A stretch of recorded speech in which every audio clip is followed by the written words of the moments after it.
Hola amigos televidentes, estamos de nuevo en este su programa de entrevistas desde el canal 23, el canal de noticias de Nicaragua. Nos retransmite IBW y Claro TV en canal 99 y nuestra repetidora canal 33 para el norte del país.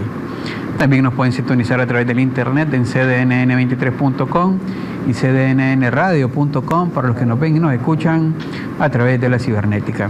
Estamos en vivo y directo desde nuestros estudios centrales en la colonia Centroamérica, en Managua, Nicaragua. Me acompaña aquí en estudio el exministro de Hacienda y Crédito Público, ahora funcionario y miembro de la Comisión Económica de la Fundación Nicaragüense para el Desarrollo Económico y Social FUNIDE, el doctor Mario Flores. Gracias, Mario, por estar aquí con nosotros. No, un gran gusto, Plinio. La verdad es de que para mí es una gran satisfacción estar aquí en tu canal, sobre todo que entre coterráneos, pues, entre huaqueños pertenecemos al club de los elogios mutuos, ¿verdad? Decía un buen amigo. Sí. Es una gran oportunidad de estar aquí en el canal, aquí contigo, Plinio. La verdad es que me siento muy contento, muy satisfecho, y que podamos dialogar sobre estos temas, que son temas muy importantes, creo yo, para Nicaragua, y sobre todo, pues, que tienen mucho que ver con el crecimiento económico, la prosperidad, y la idea es tocar estos temas, ¿no? Don Mario, ¿cuál fue el objetivo de este estudio? ¿Qué pretendían con este estudio desde FUNIDE? Porque sí, efectivamente, siempre se están dando informaciones macroeconómicas, sí, estudios puntuales sobre determinados componentes de la economía o la sociedad en su conjunto, sí, pero cuando hablamos muy particularmente de los desafíos que enfrenta actualmente la política fiscal, entonces uno como que le pone mayor atención, más para los expertos como usted, que uno dice, bueno, vamos a oír qué está diciendo para efectos de cuáles pueden ser las tendencias de futuro. Sí. Y a veces se marcan tendencias. Hasta hoy los organismos financieros internacionales, algunos los critican y los regañan porque quisieran que vinieran a Nicaragua como vinieron cuando estaba el HIPI, la famosa iniciativa de ajuste económico, porque éramos países altamente endeudados. Sí. No entienden que ya salimos de ahí, no entienden que vamos en un proceso distinto, que independientemente de los colores políticos, los gobiernos anteriores lograron ordenar una parte y a este le tocó, como dicen, dar el hit, jonrón o triplete. Entonces uno dice, a ver, ¿qué es lo que se espera? Y por el otro lado, a FUNIDE se le ubica como un centro de pensamiento muchas veces parcializado, dirían los que creen que deberían de decir a lo mejor el discurso oficial del gobierno. Sí.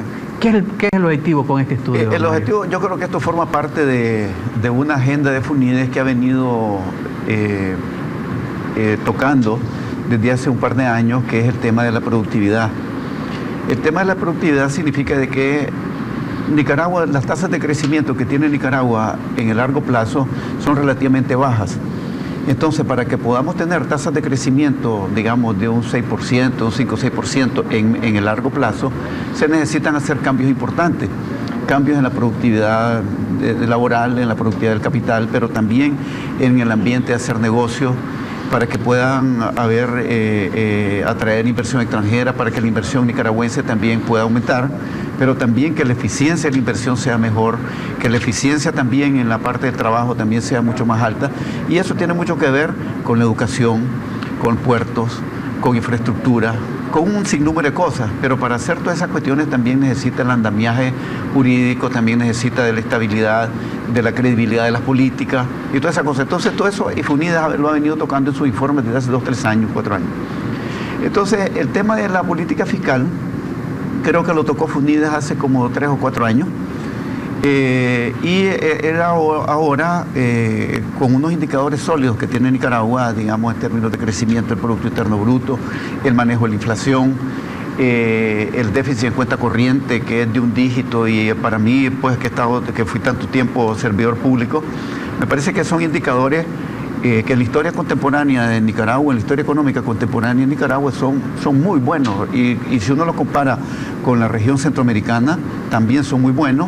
Igual si uno los compara con los países de ingreso medio bajo, en la cual Nicaragua ahora pertenece a esa categoría, también son muy buenos. Entonces la idea era un poco decir, en la historia económica de Nicaragua, cuando han habido tiempos de bonanza, se ha gastado más. Cuando ha habido épocas de escasez, se aprieta el cinturón, ¿verdad? Entonces un poco el mensaje es, hay que diferenciarse del pasado. Cuando están los buenos indicadores y buenos indicadores sólidos como lo que se tiene, hagamos lo que en la jerga económica se llama políticas contracíclicas, ¿verdad? Contracíclicas. Exacto, porque cuando... O sea, que no sea en contra del ciclo. Exactamente, que cuando, por ejemplo, digamos en la crisis que acaba de pasar, la crisis internacional del 2008-2009, le pegó duro a Nicaragua en el 2009 y cayó el Producto Interno Bruto. Entonces ahí se utilizaron políticas contracíclicas, ¿verdad? Que era una manera inteligente para amortiguar el golpe de un shock externo. Ahora hagámoslo una política contracíclica, pero al revés, en el sentido, tenemos buenos indicadores, entonces hagamos espacios fiscales para cuando vengan las tormentas. Un poco ese es el mensaje que hay en el documento, ¿verdad? Entonces, en el documento lo que decimos es, ha habido buenas tasas de crecimiento por encima de la región. Ahora, en los últimos 4 o 5 años han habido tasas de crecimiento bien altas por encima de la región centroamericana y por encima también de los países de ingreso medio bajo. El control de la inflación está muy bien. La reducción de deuda, el nivel de deuda que tiene Nicaragua con respecto al Producto Interno Bruto es de los más bajos de Centroamérica. El déficit en la cuenta corriente, o sea, las relaciones que tiene Nicaragua comerciales con el exterior, metido los turismos, y eso también ha bajado de manera dramática. Esos son signos muy buenos. También la cobertura de las reservas internacionales, tener 4 meses y medio de importaciones, cubren, ¿no?, la cobertura de las remesas, perdón, de las reservas internacionales hasta 4 meses y medio de importaciones de bienes y servicios, son indicadores muy buenos. Sin embargo, cuando uno mira el déficit fiscal del sector público no financiero antes de donaciones, uno mira una tendencia leve, pero como que va aumentando el déficit. El signo del déficit es negativo, el balance del sector público es negativo y va aumentando ese déficit. Entonces, un poco la señal es una banderita amarilla. Miren, en esta época de estos buenos indicadores, fíjense, uno no sabe el futuro. Ahorita hay un ambiente externo muy positivo, los Estados Unidos está creciendo y cuando Estados Unidos crece, la economía nicaragüense recibe producto de la remesa, sí, exactamente, ¿no? Las remesas familiares, la inversión extranjera directa, los flujos comerciales aumentan y hay también unos mecanismos a través del crédito, a través del sistema bancario. Entonces, eso es positivo. Y entonces, en ese entorno externo favorable y con unos indicadores buenos que se tienen, entonces el mensaje es, miren esa tendencia del déficit que le llevan el signo negativo y va aumentando poco a poco, porque no se revierte. Revertámoslo porque no sabemos cuándo vienen las tempestades. Además, Nicaragua es un país que tiene grandes vulnerabilidades ambientales, es un país que los índices de pobreza son bien altos todavía, a pesar de que han habido fuertes reducciones en la pobreza, todavía el camino es largo. O sea que hay caminos todavía largos que recorrer, por ejemplo, las brechas de infraestructura, tenemos la parte de la educación, aunque se ha avanzado mucho en las tasas de escolaridad, se ha avanzado mucho en los indicadores sociales, en la tasa de mortalidad, pero todavía la calidad de la educación hay un camino largo que recorrer en la parte de infraestructura y en el ambiente de hacer negocios. En fin, hay varias cosas que creo que por eso el mensaje es, el camino es largo todavía. Hay cosas que hay que hacer y entonces la idea es, si se maneja una política fiscal calibrada, con mucha cautela, porque los desafíos son bien grandes, ese es el mensaje que también queremos dar. Ahora, un poco eso. Ahora, un poco esto tiene que ver con aquella filosofía que ustedes, los economistas, siempre manejan. Aquel economista que cuando está en el poder puede ser optimista o pesimista, ¿verdad? Y el que está fuera, sí, todo lo contrario. Hoy que le toca estar fuera de la función pública y estarla observando y estar viendo qué son las decisiones que se están tomando.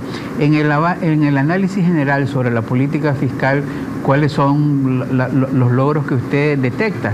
Porque bueno, vemos indicadores económicos que son bastante aceptables, pero bueno, aquí se hizo una concertación tributaria, hay los 3 actores, el gobierno de la República incluso insiste nacional e internacionalmente en que la alianza con el sector empresarial y los trabajadores y el gobierno ha sido un motivo para mantener parte de esa estabilidad económica, pero no sé si parte de la estabilidad fiscal propiamente dicha, porque Algunos quisieran que se redujeran las exoneraciones para tener más flujo.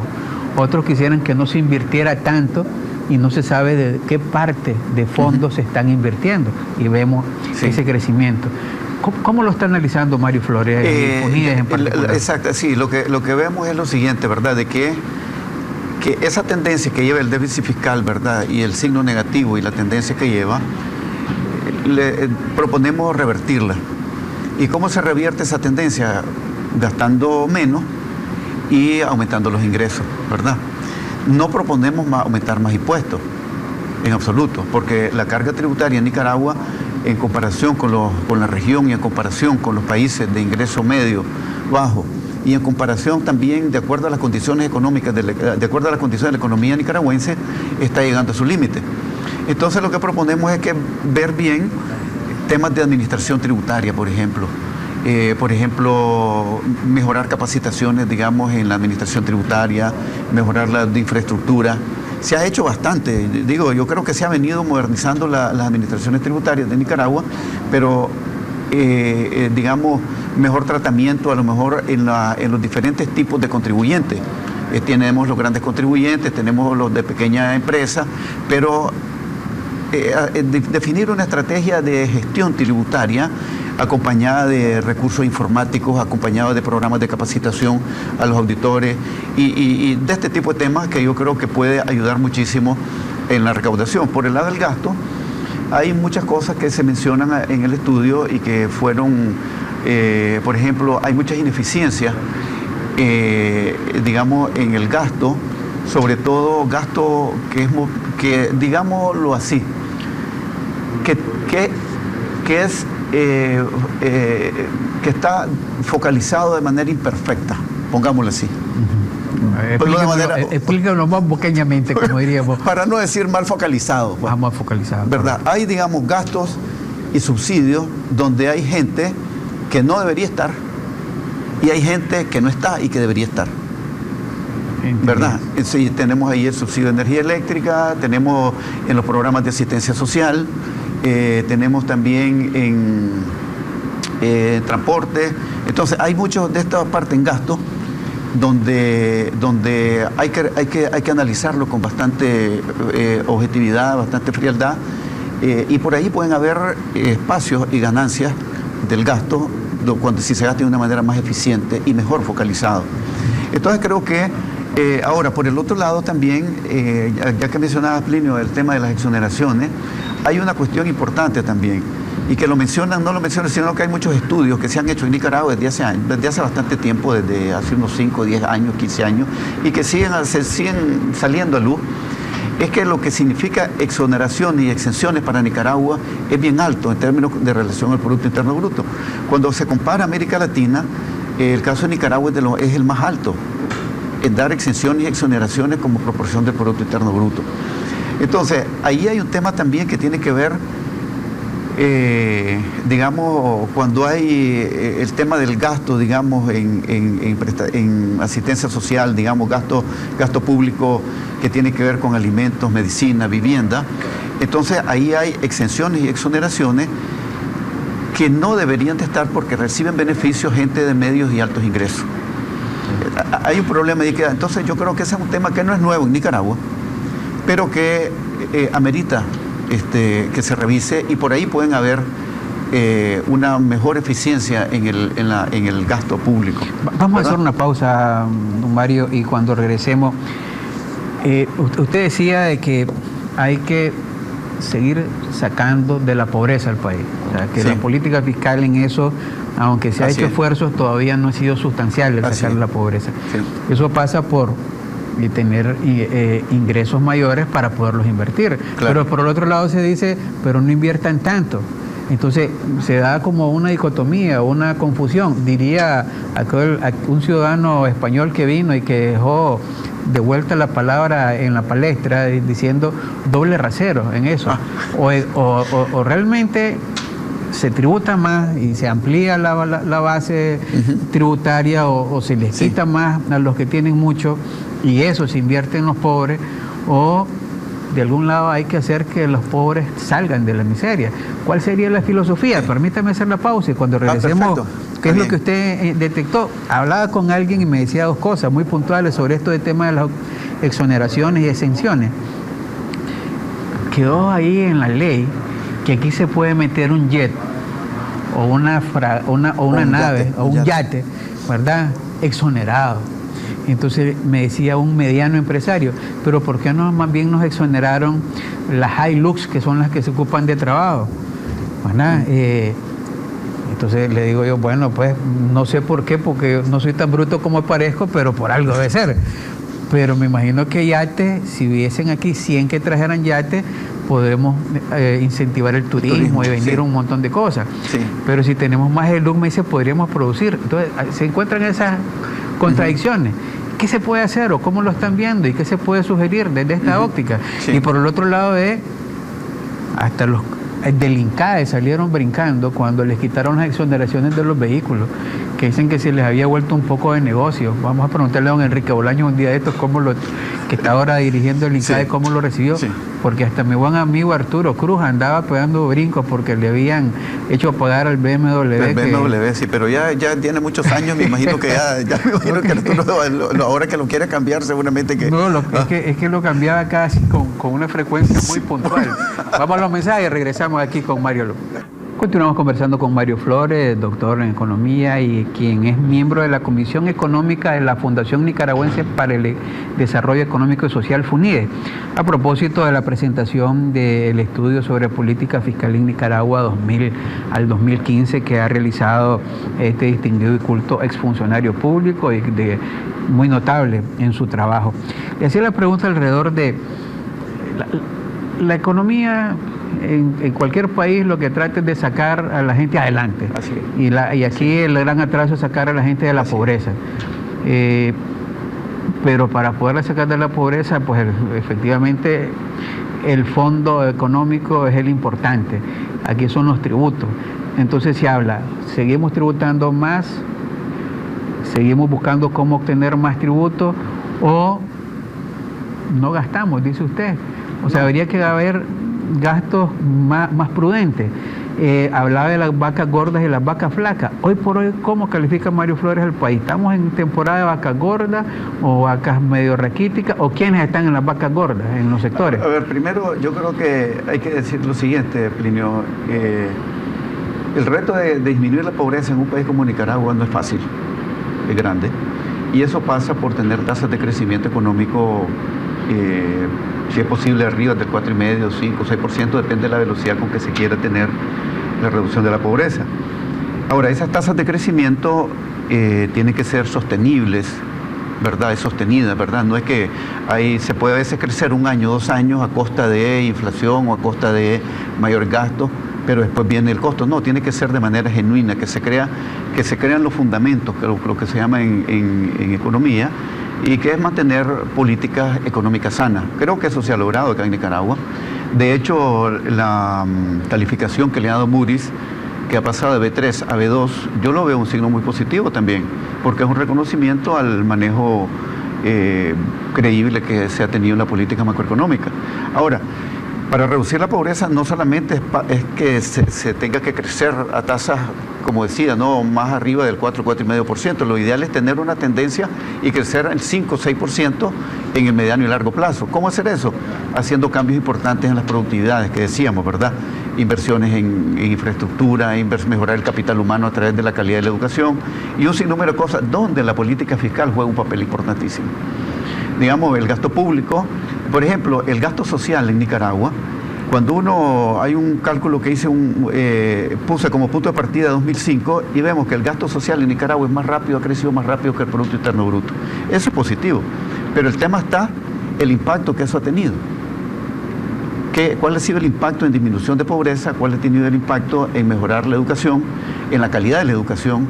Y ahí es donde está el punto. O sea, las intenciones son buenas a mayor gasto, pero donde hay que trabajar en términos de eficiencia y de calidad, ¿verdad? Que no es fácil, por supuesto que no es fácil, porque esos son trabajos muy difíciles, pero al menos lo importante es ir viendo cosas de que es lo que va a ir cambiando la tendencia de crecimiento de mediano y largo plazo en Nicaragua y lo que es reducción de la pobreza.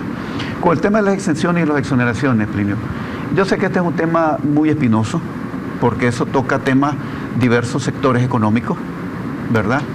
Pero veamos una cosa, se dan exenciones y exoneraciones generalmente cuando hay imperfecciones del mercado o limitaciones o debilidades del Estado por corregir ciertas imperfecciones. Entonces, para que puedas producir, te voy a eximir o te voy a exonerar de estos impuestos. ¿Por qué? Porque el Estado no puede corregir los errores que hay. Y esos errores pueden ser, o esas limitaciones pueden ser por omisión o por acción. A lo mejor pueden ser producto de acciones pasadas. Y a lo mejor se está pagando los platos rotos ahorita. Pero también, entonces, por eso se hacen exoneraciones y excepciones, para corregir errores del pasado o para corregir cosas que no se pueden hacer. Para nivelar los sectores, diría. ¿Verdad? ¿No? Pero ¿qué es lo que pasa? De que se dan las exoneraciones, se dan las excepciones como para compensar, digamos, las restricciones o las limitaciones que tiene el Estado para hacer que esas empresas pudieran venir sin necesidad de exoneración y sin necesidad de exención. Pero no se hace tampoco, pero lo importante es que eso se vaya corrigiendo con el efecto. Ahora, si yo le doy exención y exoneraciones a una empresa, debe haber una contraparte de esa empresa, que es generalmente generación de empleo, transferencia de tecnología, y que también tenga impacto, digamos, en la cadena de valor, que se llama. Digamos, de que si hay zonas francas, bueno, que esas zonas francas también impacten, digamos, en la generación de empresas nuevas que estén vinculadas con materias primas, o independientemente que no sean zonas francas, pero si son inversión extranjera directa, pero que tengan impacto en valor agregado, en exportaciones y en otro tipo de cosas. Entonces, si hay un impacto de ese tipo que es mayor o igual a las exoneraciones y exenciones que sea, está bien. Pero si a lo mejor se dan exenciones y exoneraciones y estas empresas no están generando suficiente empleo, no están transfiriendo tecnología, no hay programas de capacitación que puedan transferirle a los nicaragüenses, entonces hay algo que hay que revisar. Por el otro tema también es el siguiente. Muchas de las inversiones extranjeras directas no solamente vienen por exoneraciones, sino que vienen por el clima de negocio, por la seguridad, la posición de reservas, de que pueden repatriar sus utilidades en cualquier momento, porque hay seguridad, digamos, de sus utilidades. Hay otros factores que influyen mucho en que vengan y que se invierta sin necesidad de que sean las exoneraciones. Hay un tema que hay mucho debate en esto, porque en Centroamérica, por ejemplo, hay mucha competencia en las leyes de inversión extranjera directa para atraer inversión extranjera directa. Yo creo que ese es un problema. En el caso de Nicaragua, yo veo que independientemente de las inversiones que vengan, independientemente de las exoneraciones que se den, también hay un problema de equidad en la política fiscal, porque, como decía antes, hay programas y gasto público donde el gasto tributario, como decía, es muy alto en relación con América Latina. Y muchos están vinculados con el IVA, por ejemplo, con el impuesto al valor agregado. Es una gran porción del impuesto al valor agregado que contiene muchas exoneraciones y exenciones, y sobre todo que afectan, sobre todo que no están focalizados, bien focalizados. Como decía anteriormente Plinio, hay una focalización imperfecta, digamos, en cierto tipo de exoneraciones y exenciones vinculadas con programas de asistencia social, con medicina, con alimentos, con vivienda. ¿Verdad? Yo creo que es interesante hacer en el balance final cuál sería lo que usted ve hoy por hoy hacia el futuro. Nicaragua, ¿cómo está hoy exactamente en cuanto a política fiscal? ¿La ve aceptable hacia arriba o la ve deficitaria? No, definitivamente que el déficit fiscal que se tiene en Nicaragua es un déficit fiscal que es manejable. No, definitivamente que el nivel del déficit fiscal que se tiene no es un nivel para preocupar. Yo lo que hago es que lo que veo es la tendencia que eso lleva y el signo negativo, ¿verdad? Ese es el punto, ¿verdad? Que es la bandera amarilla. Pero el nivel de déficit que tiene Nicaragua es un nivel de déficit muy manejable y es de los más bajos de Centroamérica. O sea, es un poco la ruta que lleva, y por eso en uno de los capítulos del documento digo, será tiempo de cambiar de rumbo, que revirtamos esa tendencia, mejoremos bien el gasto público, la eficiencia del gasto público, porque los retos son inmensos, y un poco la parte de los tributos, y entonces vamos a revertir esa tendencia sin acciones traumáticas, que ese es el punto también, porque uno puede recortar gastos de un solo Pero políticamente eso no es posible. Tampoco vamos a decir que se hagan decisiones traumáticas, no se trata de eso, ¿verdad? Es el mensaje. Vamos hacia promover que siga saliendo el país y los pobres de la pobreza. Claro, yo veo que esa es un poco la idea también, ¿verdad? Porque la brecha social, o sea, la brecha de progreso social es grande en Nicaragua. Entonces, en la medida en que el gasto público sea mucho más eficiente, en esa medida van a haber recursos para mejorar, digamos, los más vulnerables. Y en esa medida también, en la medida en que el gasto público y en la medida en que el sector fiscal tenga, bueno, ha tenido un manejo responsable, es evidente, no es esa, no digo que, pero en esa medida la credibilidad del país sube la credibilidad del país y el rating de las calificadoras mejora.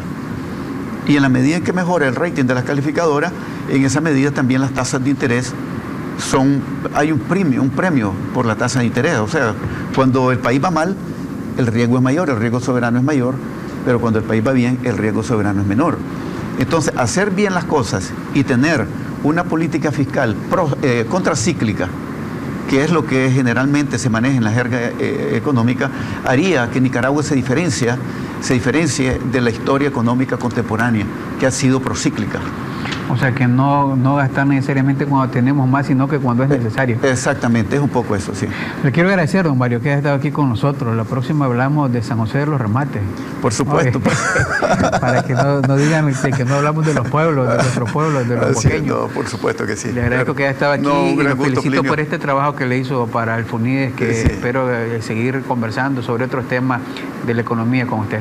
No, un gusto siempre estar por aquí, Plinio, y por estar aquí entre mis amigos boqueños, aquí en Yucatán me guardo un gran sentido de aprecio, un gran aprecio. Gracias, don Mario.